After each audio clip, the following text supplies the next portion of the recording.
Hi and welcome back to GM Runs Game. In this episode I'm joined by SJ and he and I will be playing through Pitcrawler, which is a solo or two-player RPG made by McGuffin Co out of the UK, and it's a rules-like collaborative system where he and I will be playing through the first adventure included in that book, which I won't say the title of in case it's a spoiler. So, say hello, SJ. Hello. We have, shortly before starting this, rolled a character. So what was the result of your rolled randomly generated character? I'm an engineer called Bob. Bob the engineer. And I have expertise in mechanical devices, masonry, and a knowledge of history. And I have various different items, including gunpowder, tobacco, a measuring tape, a pistol, and some chalk. Well, I'm sure all those things would be... If you can hear, sorry, little pitter-patter footsteps. Also joining us today is Teddy, my dog, somewhere in the dining room. So, your measuring tape and your chalk and your engineer training perhaps will be useful. For now, though, you find yourself in the small seaside town of Brineharbour. Brineharbour is a fishing town, and it's somewhere that, I guess, first of all, are you a resident of Brineharbour or are you just visiting? I'm here on an engineering conference. Okay. It's masonry annual masonry conference, the Society of Masons annual gathering that we all do together. Okay, lovely. The Society of Masons are due to meet today, actually, or certainly later on today. Your eyes open, and you can see outside through the slots in your shutter window that it's still pitch black. You imagine the stars over the sea. The town of Brineharbour has maybe a few hundred residents there. At any given time there can be another couple of hundred people who are seafarers there for fishing, and of course now with the masonry convention or the conference, perhaps that number has swelled even more to almost 500 or 600 in total in the village. But instead of keynote speeches and fishing, you're woken with the sounds of screaming and footsteps running down cobbled streets outside your window and inside the inn where you're staying. You remember booking into the Rusty Anchor, where Grash Nuggetfeld had shown you to your room. He was a mid-40s gentleman who had a bit of a busied look on his face. Like you said, business is booming right now in Brineharbour. What do you do? I approach the window and look out to see if I can find the source of the screaming. Usually this doesn't happen till day 2 or 3 of the conference, so I'm quite intrigued. Yeah, those damn Masons. Okay, so let's start with a roll to get things kicking off. So this is called a chance roll. So can you choose odds or evens? What would you prefer? Evens. Evens, okay. Can you roll me a d20? Just one d20. Evens would be beneficial to you. Odds less so. Two evens, okay, nice. So your room has a nice view of the village and the harbour, or it did when you checked in and looked out. This evening, or this early morning when you've woken and you've opened the shutters and looked out of your window, instead what you can see are many tentacles coming out of the sea. There are alarm bells being rung some half a mile away at the harbour. and you can see these large octopus-like tentacles slamming down into the harbour masonry and crushing people as they try to run away. Others are wrapping themselves around small boats as people try to jump in the water and get away from the village. It looks like whatever is causing all this destruction seems to be targeting it specifically towards Brineharbour and your fellow, well, maybe not the Masons specifically, but whatever it can reach from the sea, the shoreline. Oh dear. My first thought is the cost of the repair of the masonry. Such an uneven impact. Probably have to replace the whole front. My second thought is, what the heck are tentacles doing coming out of the ocean? I open the door and head outside to see if I can find somebody who knows what's going on. Okay. Running downstairs and outside of the inn, you can see that Grash is stood just outside in the cobbled streets. There's sort of 2 or 3 meters wide, built for a horse and cart, or maybe 5 or 6 people abreast. He's looking from left to right as he's panicking, and you hear him muttering under his voice, "Nautila, what trouble have you brought on us this time?" I approach him and say, "Nautila, what's going on here?" Well, I'd pay a pretty penny to find that out myself, but Nautila is the wizard who takes care of us, looks after us in this village. She claims to be enamored with all things oceanic.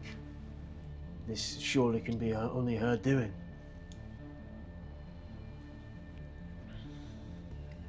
Where is this wizard? Does she have some sort of abode?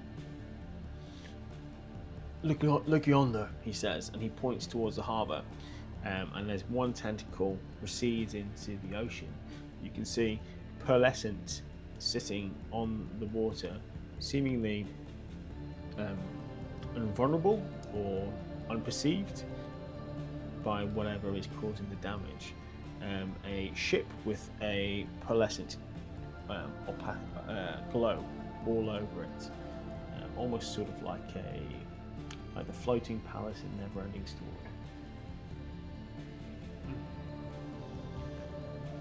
That's odd. How far am I from the shoreline? You're probably half a mile. Do I have all my gear with me? Yeah, you can have your gear with you. Okay. Then I'm going to... You're going to measure it with your tape measure. I'm going to set off for the shoreline with my chalk near to hand. Very good. You're going to mark your way back.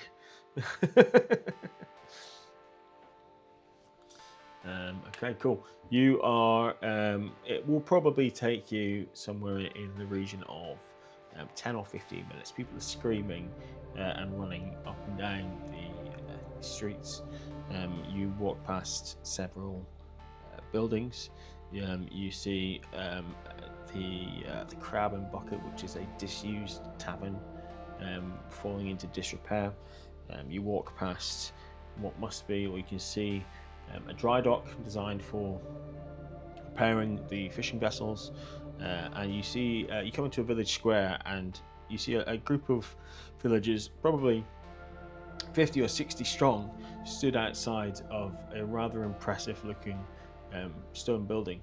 Many of the buildings here are mixed fabrics, created from wood as well as masonry. This one is one of the nicer looking buildings, and above it you see the name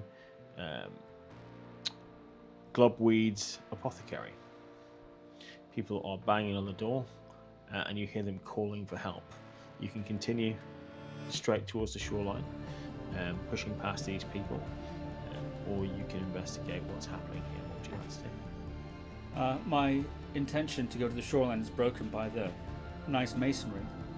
I look at it and think to myself, it's quite a good job actually. I wonder who did that.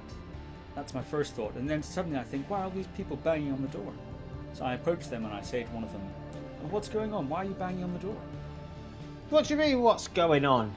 This mid-30 woman with like leathered trousers and a curry ass says to you, we're here for Wilson. He'll know what to do. He does plenty more for us than that wizard.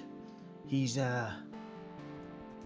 everything goes through Wilson in this town. If you don't know that already, say, you are you new? Are you visiting? Are you new? You're not here for the conference, are you? Actually, I am. I'm a delegate at the annual Masonry Society Stone Conference for engineers, but this is not on the schedule. Well, yeah, that's quite right. So I've seen a number of schedules around. Revised schedule 1.4, schedule 1.8, definitely final schedule 2.1, actual final schedule 2.3. None of which mention any of this. But of course, there's the manner of whatever the hell that is in the water. Can you help us get into this building? Maybe you have some secret mason handshakes or something. I don't know. I mean, he's not a mason; he's an apothecary. But perhaps you can help us. Well, as it happens, I have an expertise in mechanical devices. It's one of my subspecialties, professionally speaking. Mm-hmm. So if you'll step to the side, I'll see what I can do. Oh, very good. Yes, very, very good. We'll step to this and show. Now, clear off this love. What was your name? Bob. Bob.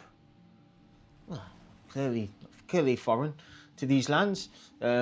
Everybody, step back, please. Bob, the mechanical device engineer, will now assist us in accessing Wilson's apothecary. The inflection suggesting not quite confidence. I step forward and rub my hands together and lean forward and look at the door mechanism, fingering my chalk thoughtfully as I assess the structure. I wonder if I can use my hard-won mechanical expertise to gain entry to this apothecary. Certainly. Your mechanical expertise would give you some knowledge in the way that a lock could work. There's nothing magical particularly about this lock, so you could try to pick the lock. Alternatively, you could try and find a weak point in maybe the hinges of the door, and you could maybe try to rid this building of its entranceway. What sort of thing are you thinking? Let's look at the hinges. Let's see if they're sturdy enough, and let's look at the lock and let's see if that's got any kind of possibility of bypassing it. Sometimes these things, you can just give them a shake and they come apart. Mm-hmm. You I think you're probably, given what you have at hand, the lesser of the two evils would be, or certainly the lesser of the two difficulties, would be the hinges in weakening them. You know that there are holding pins that drop through, and these hinges are on the outside of the door. As I imagine that's how hinges work. This is how these hinges work. And while those securing pins are locked in place by some covers, they would probably take slightly less work to remove than picking a lock without some lock picks. Right. Well, I can see here as I turn to my the crowd that we have here a classic Model 3 drop pin hinge. Oh. Now I remember learning about drop 3 hinges in engineering school in my mechanical expertise subspecialty class 3.4 with Professor Horatio. Middle name also Bob as it happens, but that's not really relevant here. All we need is some sort of knife or thin hard metal to pop the cover off and then probably with a deft move of my chalk, I can pop those hinges out, and we'll be in no time. Okay. Does anyone have a knife here? Does anyone have a knife or a spoon? Even would do probably.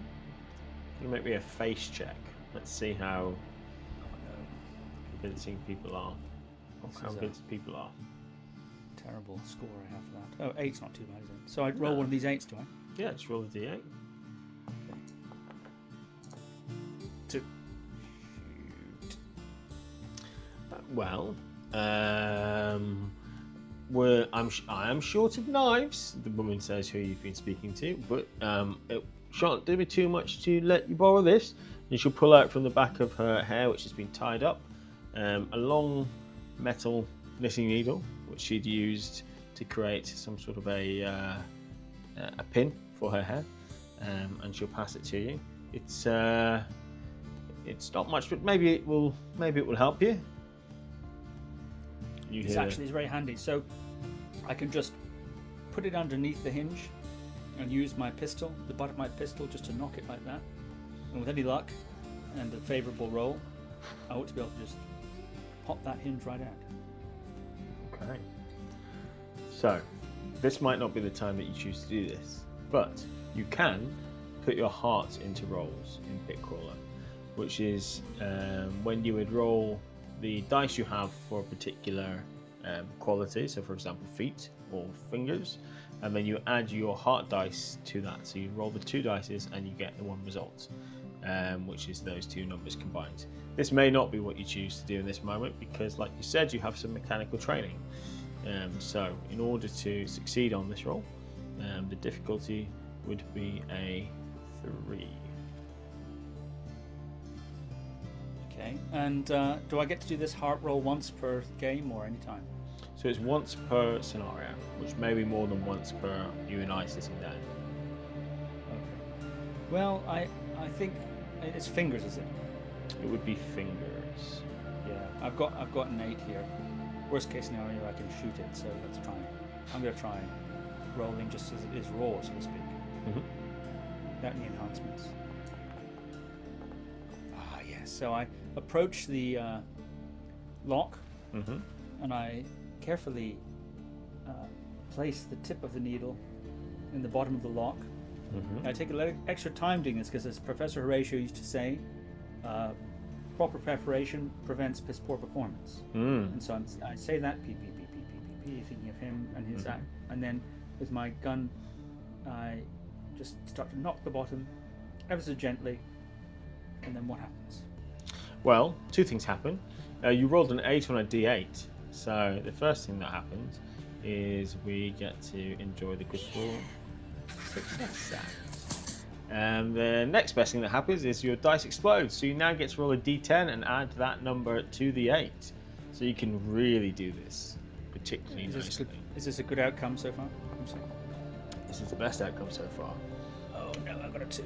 That's good. So your overall roll is 10 against a difficulty of 3, which means you have critically succeeded because you've more than doubled the challenge. So you can do this quickly, you can do this quietly, you can do it with a bit of show, deftly, yes. But as you get to work, quite quickly, one of the doors starts to fall towards you, and the burly man steps in and puts his hand up to stop the door. You're quite useful, actually. I think we might do well to keep you around and not have you being squished by doors.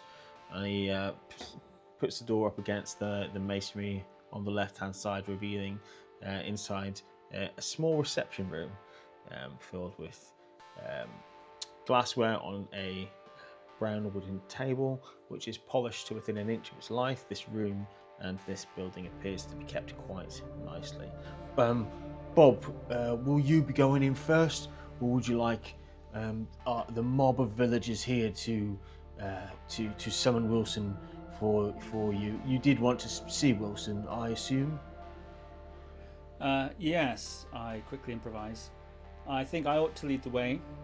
Right. As a representative of the conference, a delegate here, I will go in on behalf of my group. Very, very well. Bob will speak to Wilson alone. I understand we all wish to speak to Wilson, but Bob has gained access and we'll speak to him alone first. Do try not to be too long though, Bob. Some of these are slightly rougher than others, present company excluded. And he'll take the door and he'll turn it sideways, standing behind you and between the crowd, and he'll use it as to create a sort of makeshift barrier. This huge, burly, almost 7 foot tall, 6 foot wide, muscular man. He's not in the minion business, is he at all? I could use perhaps Well, let's deal with Wilson and these fingers of the sea. What are coming out first, shall we? There's always plenty of chairs to set up at the conference, so perhaps I should return for your services. Anyway, onwards. I press on through the door. Okay. So in front of you is a beautifully furnished reception room. There's a stairway going up on the right hand side. To the left you can see that there's a reading room with books on all things medicines, illness and rudimentary remedies. Through to directly in front of you through through a double doorway arch which is open. You can see that there's a kitchen area, and on the right hand side you can see what looks like an apothecary's office. So there are some potions and some herbs and spices along the wall. There is a bed for patients to sit down, as well as a few sharp instruments behind a locked glass cabinet against the far wall. You can hear some whimpering from upstairs. For a quick perusal of the bookshelves to see if there's anything historical, one of my little side hobbies, I decide to crack on upstairs and find the source of the whimpering. Very good. In terms of the bookshelf, you find one old, dusty, leather-bound book entitled The History of the Sapphire Sea, which you will know is the coastline that you find yourself currently staying. Oh, well, I quickly take the book from the shelf and open it up to the contents page, using my knowledge of history to assess the contents to see if there's anything there about a tentacled monster emerging from the ocean. Looking specifically for monsters, there is nothing overtly tentacle. However, there are a couple of entries on the local population of death crabs. Death crabs are creatures who have a very rudimentary idea of language, although maybe not compatible with yours. They often try and have shelter along the coastal areas, and particularly towards the east of Brineharbour, there are some caves systems. Atop a cliff, there is an old disused lighthouse, which used to ward vessels of the rocks and the shore of Brineharbour, but Nautila the Wise magicked those rocks away, and the lighthouse has fallen into disrepair ever since, as it's not been needed. Do you get anything else about death crabs? No, you don't. So nothing particularly tentacly. It seems unusual even for this stretch of the Sapphire Sea. Right, well, good to know, I think, as I turn the book to the shelf and then start up the stairs. Okay, going up the stairs, there are only 3 rooms off the top of the stairs. One you can see is a storeroom, one is, and then there are 2 bedrooms. One significantly larger than the other one, the door ajar. You can hear the whimpering coming from that room. I gently approach the room, knock on the door. Hello? Hello, Wilson? Mr. Globweed, to those who I have yet to meet but have allowed themselves into my residence, how may I be of assistance? I'm Bob. I'm from the Stonemason conference happening in the town. Yes, it's not really conference business time at the moment, with it being the early hours. But how may I help you, Bob? Well, I must first of all compliment you on the masonry of the exterior. Whoever did that, quite a fine practitioner. Yes. But that aside, are you aware that there's a great tentacled monster in the harbour as we speak? I have some knowledge of that being, yes, absolutely. Although I fear I have no answers. It would be quite important at this stage for us to perhaps try to murder the tentacled monster, or in other ways protect those people of Brineharbour. I, however, am more adept at putting them together, as well as sort of the periodical and weekly running of Brineharbour in Nortilla's absence. So it falls out with my expertise, unfortunately. Although, were you to kill said beast, certainly I could arrange some remuneration. Right. So the wizard's gone, is she? Well, that is to say, she's very often not here. Nortilla's idea of looking after the people of Brineharbour, in fact, is sort of once every decade or so she will arrive and deal with the worst problems that she feels we have, dealing sort of magical boons. When the economy was in somewhat of a recession and we were struggling to generate business from the harbour, she removed the deadly rocks, allowing easier access. Which allowed more of the vessels you currently see being destroyed in the harbour to arrive, creating jobs for local people, local jobs, So, but you know, she's not the most present ruler, if you get my meaning. Although she's very kind, I hasten to add. Well, do you know where she is now? When's the last time she came through? The last time she came through would have been approximately, let me see, 4.5 years ago.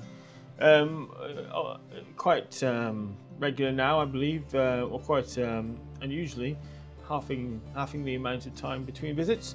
I believe she finds herself on her magical vessel in the sea, the shimmering, glimmering ship. I would imagine would be hers. I see. And how do we get to that ship on the sea? That is to say, there are many ship owners and operators currently moored in the harbour, although convincing one of them to go beyond whatever monstrosity currently haunts the sea may be a challenge.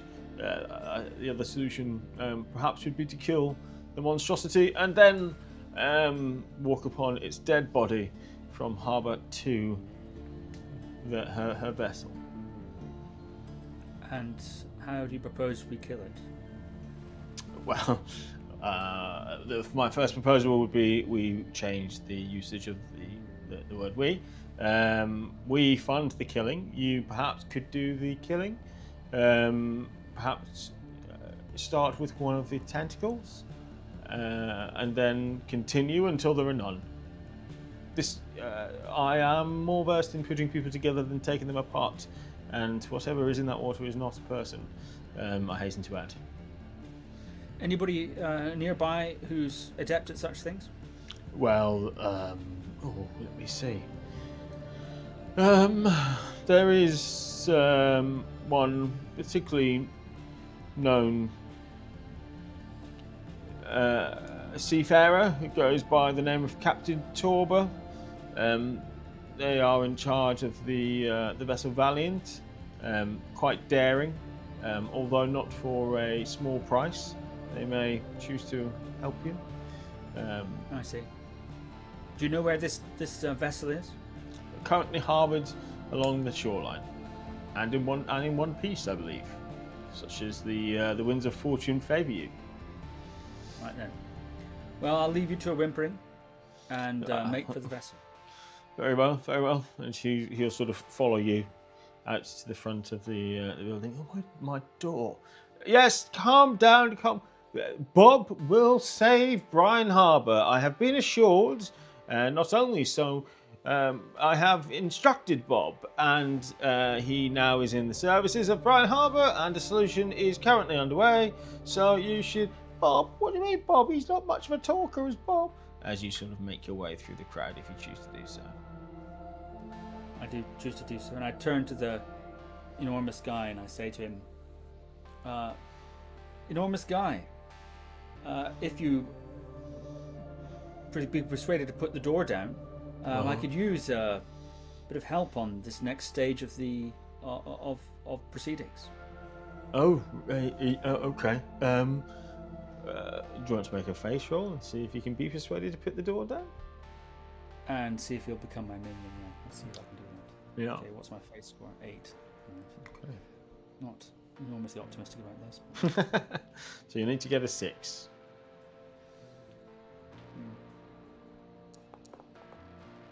Shit.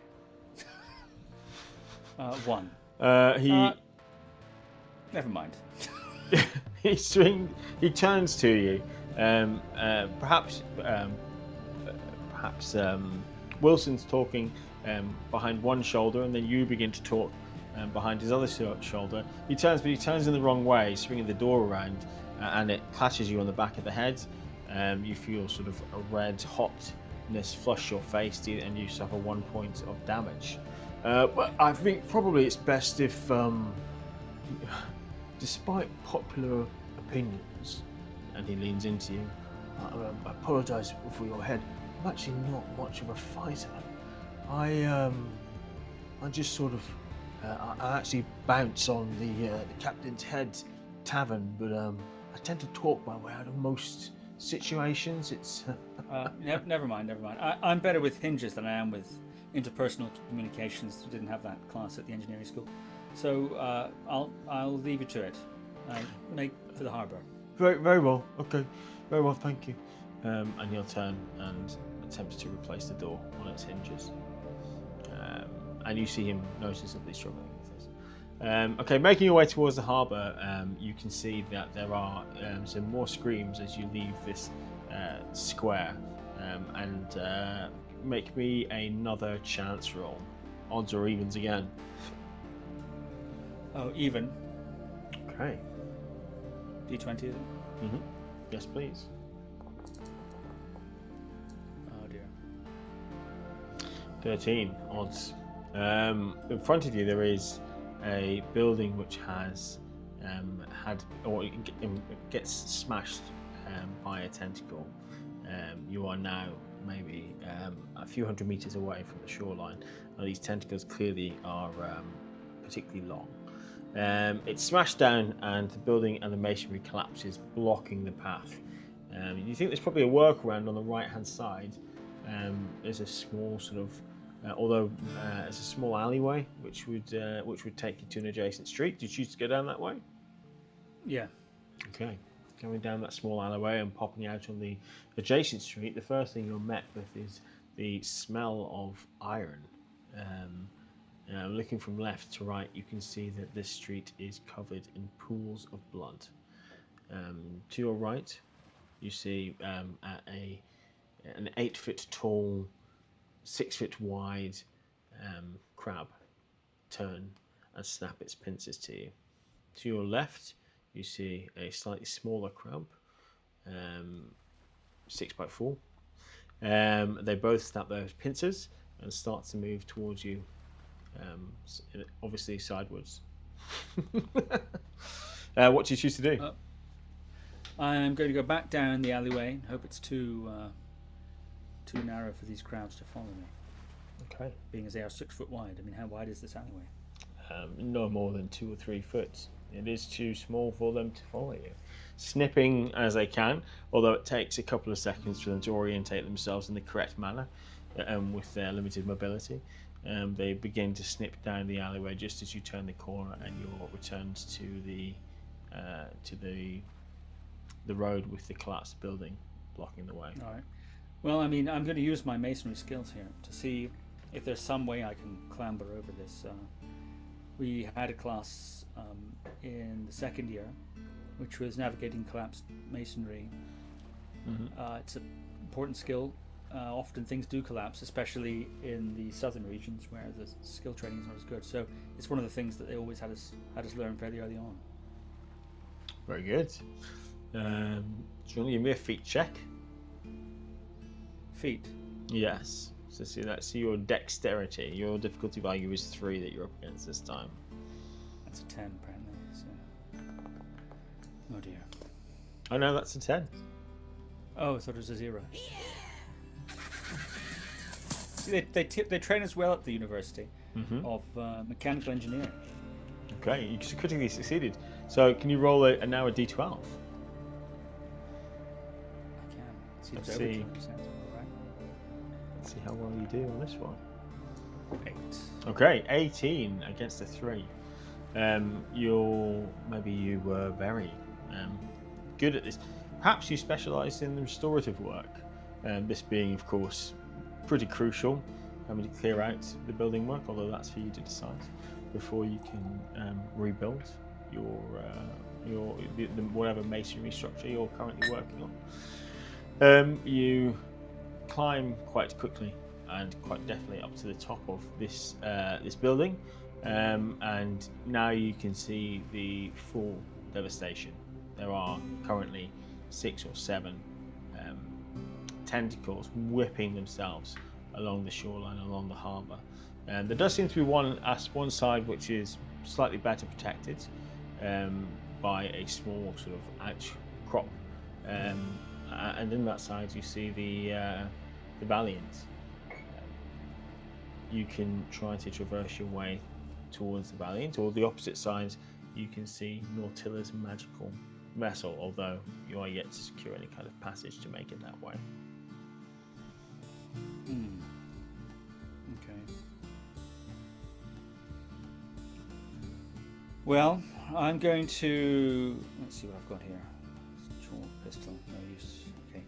I'm going to just start walking carefully, but actually mostly quickly, towards the vessel. Towards the Valiant? Yeah. Okay, perfect. How close am I to it? By the time you get down to the other side of the damaged street, you're probably only 100 meters or so away. It's almost a straight run. You can get there pretty quickly. You see more of these crabs. They are, some of them squashed and cracked open, goo coming out from in between the shells. You can see some damaging some people, but more than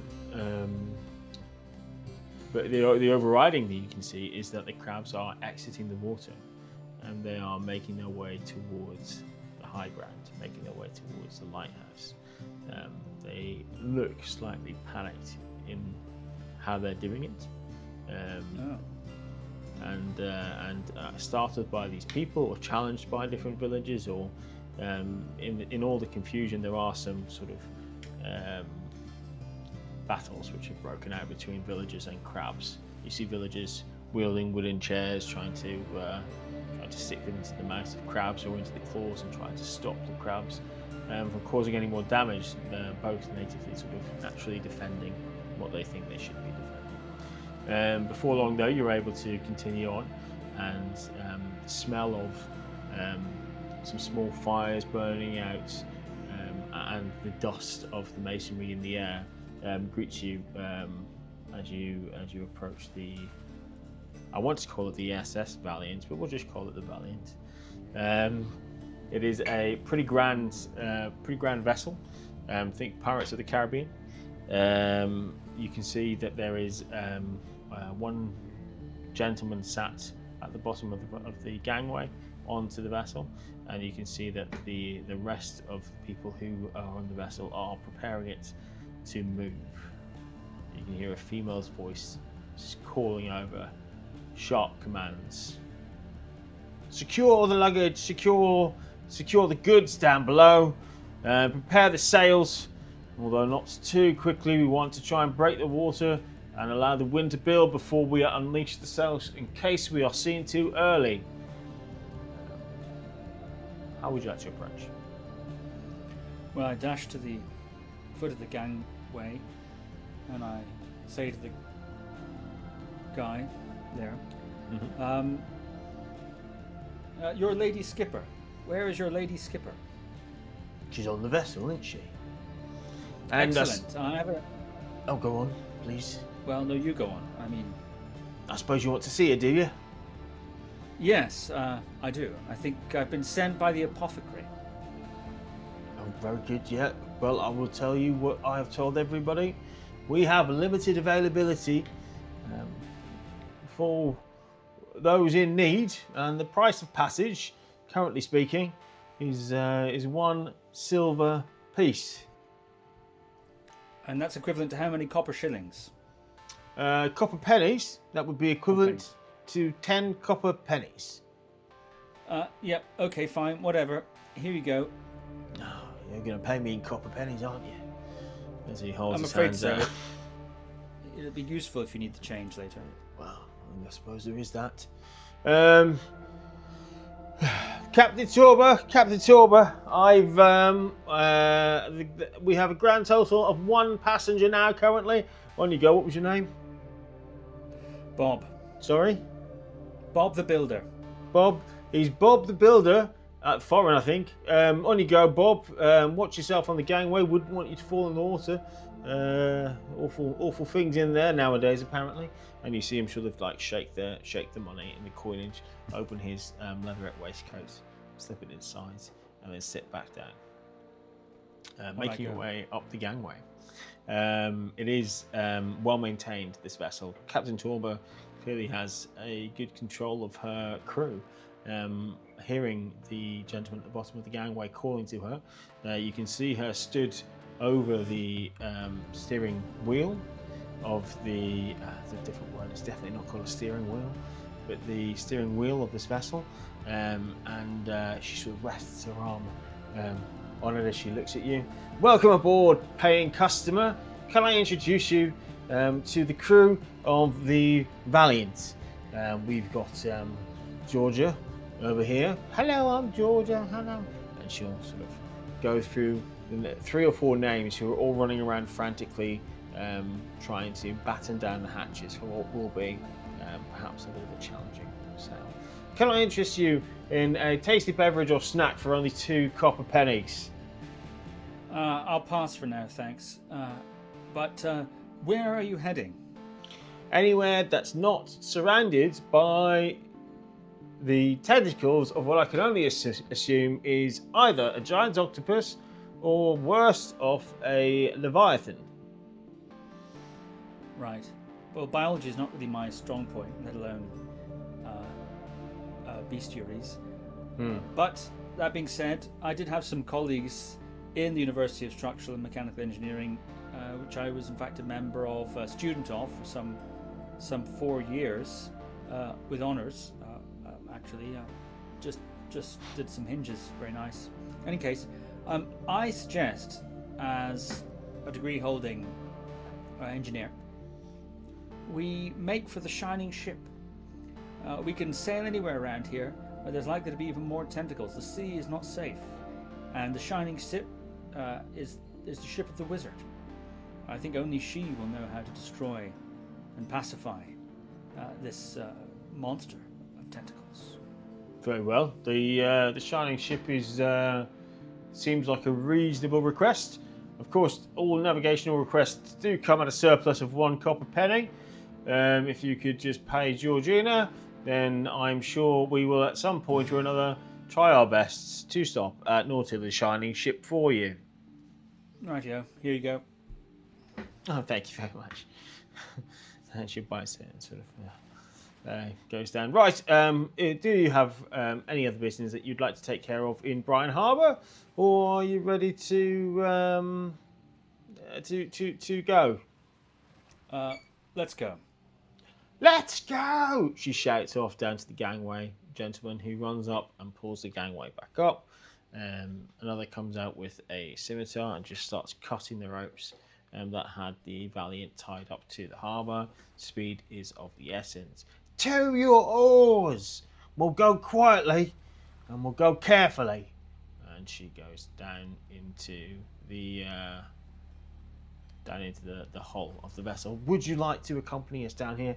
You are less likely to be spotted, and if there is some sort of an eye or thing, maybe less likely to be murdered. Or would you like to stay up there and try and get a closer look at whatever devil spawn is currently destroying Brineharbour? I'll go down below. Very well. Down below. Do be careful. There are one or two eccentrics down there, but I'm sure everything will be fine. And she'll sort of like show you down, and she'll secure the hatches. Right, she'll say to those who are in charge of the oars or oaring the oars, quietly, lightly, begin oaring, and the vessel will start moving. You think in the general direction of Nautila's shining ship. The hull smells of the sea, with some rum and alcohols in there, sort of fueling the sailors as they oar their way towards the Nautila's magical ship. You can see that there is a couple of rooms down here if you want to explore them. There are some stairways. There's a stairway that goes further down into the base of this ship, as well as what looks like through open doors, a hold with some foods and beverages, and a room that leads through to a doorway that leads through to a room that's got some hammocks from going from one side of the room to the other, presumably where Torba and her crew will rest. Do you want to explore, or do you want to hold tight and bed down? Yeah, I think I have some hammock time while I can get it. Very good. As you go and make yourself comfortable in the hammock, you are left peacefully for a couple of minutes before somebody will come up to you. Would you like a pillow or a mint? They are available at surplus of 1 copper piece. No, I think I'll be fine without a mint. Very well. Just lay in the hammock here. Very good. Okay, no, that's fine. No, he's not for the mints. As he makes his way back into the main hull.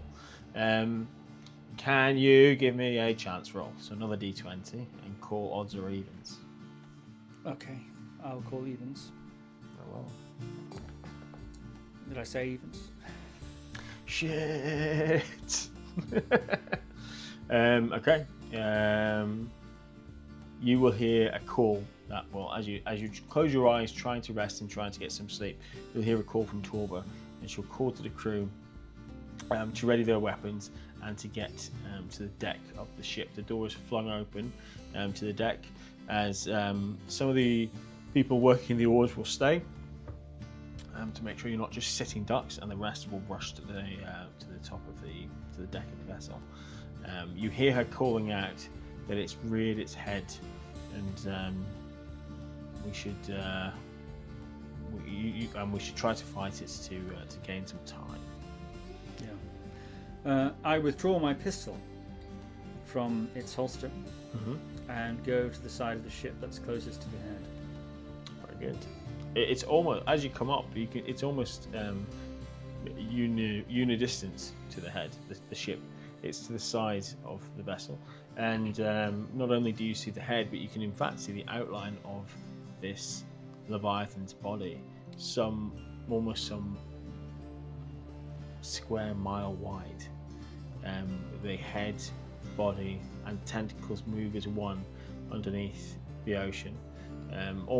They almost look like a completely different ocean contained within this one. The eyes of the Leviathan are angry as it slaps its tentacles down, and they bob up and down in the water as it continues its destruction of Brineharbour.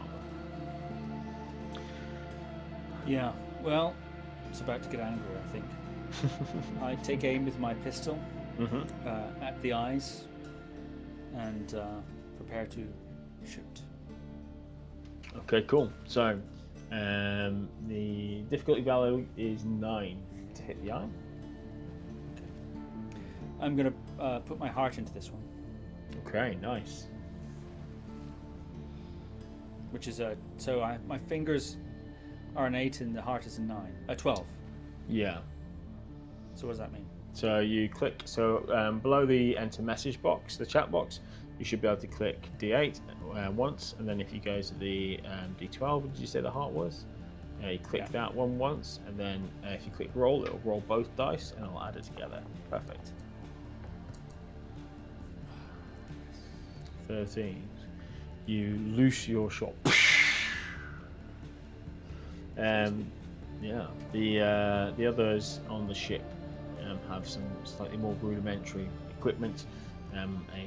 One throws a grappling hook towards the eye to try and scratch at its surface. One has a bow, another a crossbow. A Torbo just stands at the wheel, calling commands: "Loose, don't loose, loose, ready." And your gunshot echoes through the shore of through the ocean of the Sapphire Sea, and you can see a chunk of this Leviathan's eye come away. Its jellied sort of texture now floating in the sea, and it ducks its heads down. Its tentacles rear up and start slapping into the ocean itself as it tries to create some distance or sort of retaliate towards you. The arms the tentacles that are flying miss the boat entirely, all but one, which is swinging horizontally and catches the gentleman that you would later know to be Wilson III, although not Wilson of Brineharbour. The gangwayman who has your 10 copper pieces and knocks him into the water before submerging him and replacing the shape of his body in the water with a round red mist. Torben will call out, "Everybody get back down into the hole. This thing's fucking massive. Get back into the hole. We've created some time. We've created some distance. We'll head to Nautila. Now we must go." And the crew starts crawling back into the hole. We should now oar at full speed, she says, and you can feel the vessel move as it battles the waves from the tentacles. Are you going to stay on the deck, or do you want to head back down into the? No, I head back down to the deck, spin my pistol, put it back, and head down with a certain sort of swagger. Mm-hmm. Oh, well, yeah, that was. You'll hear a couple of claps. You took half of its eye away. It's going to be. I bet it stings in that seawater when you've shot that thing as well. That's a rather nice weapon you've got. Where did you get that from? Well, that's a long story and involves my travels in my gap year during the structural mechanical engineering degree with honours that I undertook at university.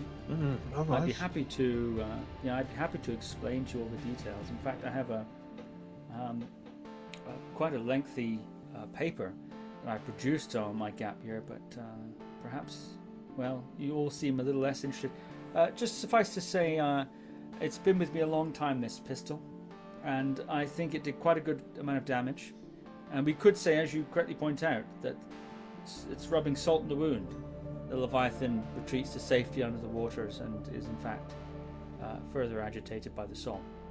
All I can say is, remember this day, Bob the Builder, with honours, travelled with you. I paid 10 coppers to take this journey, and it didn't stop me from using a bullet. Only one is needed, of course, with me, but that bullet's at least 4 coppers. So just think about that as you're contemplating your lives as we head towards the shining boat. And if any of you does feel the need to urge to recompense me for the bullet, I would be quite happy to entertain such thing, I would no doubt place you in the acknowledgements of my next masonry paper, which I think will be quite a barn burner, given the circumstances. As you pause, you glance around the hole that you and the crew are currently in, and those who were working the oars, and those who had just retreated down. Well, they all sort of have stopped what they're doing, and they just sort of look at you, listening intently, trying to understand and follow what you were saying, picking up certain aspects, definitely, that of the value of the bullet, and you shot the thing. Struggling more with the masonry and the barn burner. The gentleman who offered you the pillow when you were lying in the hammock goes into the storeroom, and he pulls out a small rectangular box. He brings it to you. It's a dark wood with scrolling over it. These are rather special, as it is quite late. It feels only appropriate that I offer you these after lates. And he pops open the lid, and inside you can see some rather well decorated mint chocolates. What time is it? It's after late. In fact, it's almost early. So, right. Well, thank you. I shall take one of your celebratory chocolates, given the time of night. Very good, thank you very much. And he shall pop it back before you hear Torber's voice cutting through the silence. Start rowing! And all those sailors begin rowing towards Nautilus's magical vessel. Not long before after they start rowing, you hear Torber call up that you are approaching the vessel, and it is safe, she believes, to head back to the deck. She flings open the doorway and climbs up the stairwell into the open ocean. And you can see, as you've drawn closer, the pearlescent glow from Nautilus's magical vessel now sort of resting in the atmosphere around both the Valiant and presumably Nautilus's vessel. Do you go up the stairs to the deck? Yeah, of course. Okay. Making your way up the stairs, you are surrounded by this pearlescent, opaque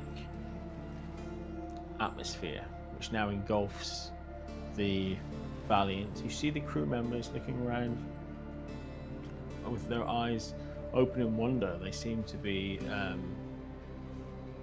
confused. It's not often that Nautila has been seen in these parts. It's been years, as you have already found out, since she has last been here, and it seems that this vessel is also not a common sight in these parts. As you have approached the vessel, you can see that a gangway has been lowered down by a couple of floating hands.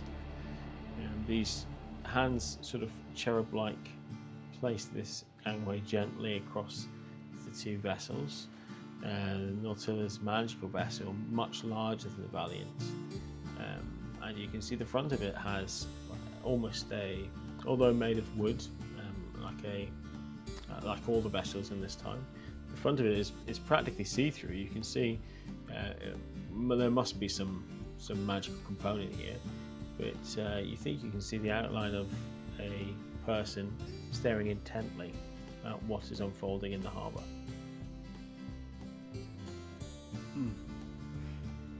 Well, I approach the sort of gangway, I suppose, connecting the two boats. Mm-hmm. And I finger my lucky chalk. What colour is the chalk? White, of course. Naturally. And I mount the gangway and start heading over. And as I head over, I say, "Ho there, wizardress. Good morrow, builder known as Bob. Well, perhaps not that good, Morrow, unless we do something about this Leviathan. Oh well, Leviathans are. This Leviathan certainly is causing a little bit of damage to Brineharbour, but both things have good value to me. I find myself drawn more to observing what's transpiring than interfering in it. What purpose brings you to my vessel? Well, aside from the cost of human life and the economical impact of this Leviathan attack, I can say as a graduate of the University of Structural and Mechanical Engineering that, with honours, that this is going to be a heck of a refurb job. And normally I would see such a thing and think of the opportunities, you could say, for a man of my profession. However, this is pushing it a bit. It's really unnecessary destruction of what is some reasonably good masonry. Some of it quite nice, most of it not that great. My point is, as we learned in year 4, the assessing of the viability of refurbishment of masonry from Professor Horsehair, as his name was, a family name. In any case, this is pushing the limits of what I think would be considered a write-off. So I understand that it seems also the 8-foot high, 6-foot wide crabs have been driven from the sea and are currently eviscerating the populace, which is also quite bad. The apothecary, your representative in the village, let me know that this is the sort of thing you're oath-bound to sort out. And so I would really implore you, Wizardress, to use your magical capabilities to do something about this Leviathan and save the village, and also save the masonry that's being destroyed at the moment. Anything you can do will make the future project refurbishment go much quicker and much smoother. I'm sure there'll be some sort of a plaque or capstone with your name on it if you're able to do that. I can reasonably well guarantee that as a member of the profession. Well, compelling indeed. Do you want to make me a face roll? See how well your argument goes down? Oh, that's not going to go well at all. Okay. So face is 8. Alright. I have a feeling this is going to go right back indeed. 6. You do know about the cost of masonry. So the difficulty I had in my head was a 9, although not to openly convince her, but certainly to influence the conversation. Well, you see, as I'm sure you're aware, money for wizards is not exactly the hardest thing to come by, and she sort of opens her palm and you see gold coins appear, stacking up in her hand and falling through her fingers before she closes it as they clatter and scatter to the floor. However, what is harder to come by is a Leviathan, and this particular Leviathan I've been studying, as is my desire, for years actually, and their escape from confinement provides an interesting educational exercise. I here am able to observe Leviathan in their although somewhat angry natural state, witness their destruction on Brineharbour. The human cost, of course, is not desirable. The masonry cost is, what better time to need masonry repairs than when the annual masonry conference is in town. It seems the skill set of the populace is weighted towards a repair job.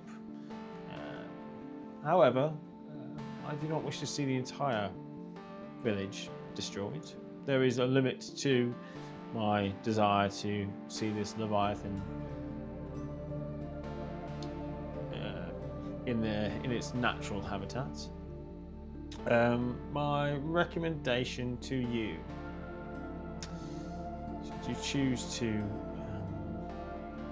follow it, would be to make your way to the abandoned lighthouse. There, with a large enough fire, more bright enough light, one could wait until the Leviathan rears its eyes once again and blind it. Blinded, the Leviathan may retreat into the depths, or it may just provide an opportunity for me to recapture it and return it to its previous home. What say you to this? Sounds good. Good. Well, I'm glad. There is, of course, the small problem of some death crabs, and that is, of course, getting across the water back to the shoreline, making your way up the terribly steep and terribly poorly maintained stairs inside the lighthouse, and then somehow on the cliffs of the Sapphire Sea, creating and starting a large enough fire, or creating a bright enough light that would indeed impact the Leviathan's vision, waiting for the Leviathan to rear its head, all whilst not being damaged by the Leviathan's wailing and quite destructive limbs. But you seem a man capable of adventure, and frankly, if you don't succeed, I will continue to observe the Leviathan in their natural angry habitat. So, not an awful lot to lose from my side of this, actually.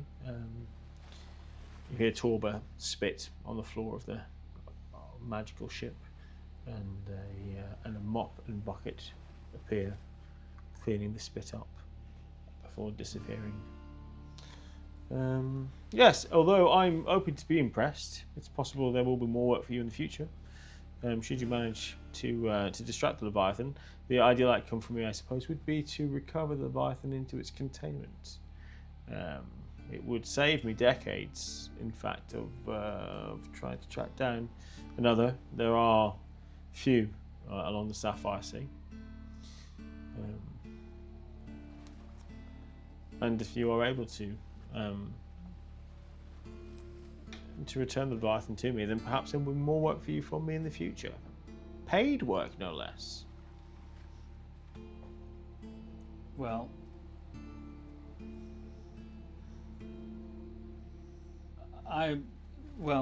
right. Whatever. I don't think we have much of a choice at the moment, paid or not. So, was it Tobias? Torba. What's it? That's Torba. Tubo? Tubo? Table? Set sail for the lighthouse. Torba spits on the floor again before walking down the gangway towards the Valiant. Get yourselves ready. I imagine there'll be 10 more copper if we make it out of this, she says. Yes, we're working on the Wizards funding now. We've, in a sense, secured a grant, which is very difficult to do in these days. Let me tell you, as a member of the Structural and Mechanical Engineering University, one of our greatest complaints was grant funding. It's an awful thing to achieve. We appear to have obtained a wealthy, if somewhat sociopathic, patron, and 10 copper, I think, will be the least of the recompense if we can secure the Leviathan for her further study. So, in the name of science, and in the name of, quite frankly, our own survival, let us set off for the lighthouse. You hear a voice call out from the magical ship. Bob! It is the voice of Nautila. She approaches the side of the vessel and waits for you to turn. It is worth noting, should you require any more motivation, that I had arranged a surprise keynote speaker for your conference. Such is the nature of your conferences, travelling to different places every single year, and in order to create some buzz and a bit more work for the people of Brineharbour, Professor Horatio was due in town yesterday. I suspect they may be at the Captain's Head Tavern as we speak, or at least they may have checked into it. It would be an awful shame, of course, were you to fail, for your professor to perish under such circumstances. And she smiles broadly.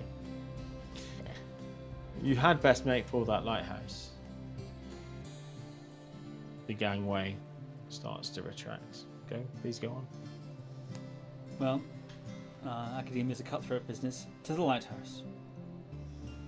To the lighthouse! Torbo shouts, and you hear the groans from the sailors as they start to work their oars. And that is where we will leave episode 1 of Pitcrawler. Thanks very much, SJ and Bob, the builder, for playing.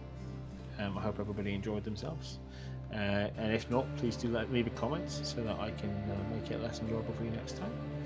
And yeah, it will be, I guess we'll speak about when we will be back for the second leg of both your sea journey and to discover what will happen at that lighthouse. Until then, thanks for watching, and we'll see you next time.